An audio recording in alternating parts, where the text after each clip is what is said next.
और जी मामा कहाँ चाल है? अरे सब बढ़िया है भाषा। वाह आओगे जी मामा। अच्छा आज मैं बिरयानी खाएगी ना, भारी मन कर रहा है भाषा। एक प्लेट बिरयानी मंगा दे।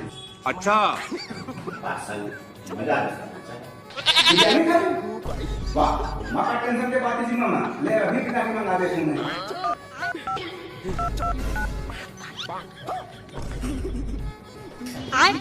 कहाँ जी बंसी निकल के है?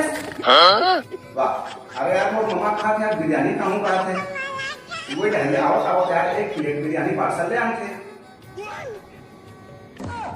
कहाँ? वाह रायपुर छत्तीसगढ़ के सबसे फेमस बिरयानी सेंटर है जी, दीवार बिरयानी सेंटर।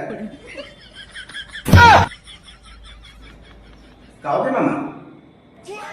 ए भाचा तो बिरयानी सेंटर के नाम सुन के ना मोर पेट भर गया भाचा, तो बिरयानी डाल दे भाचा।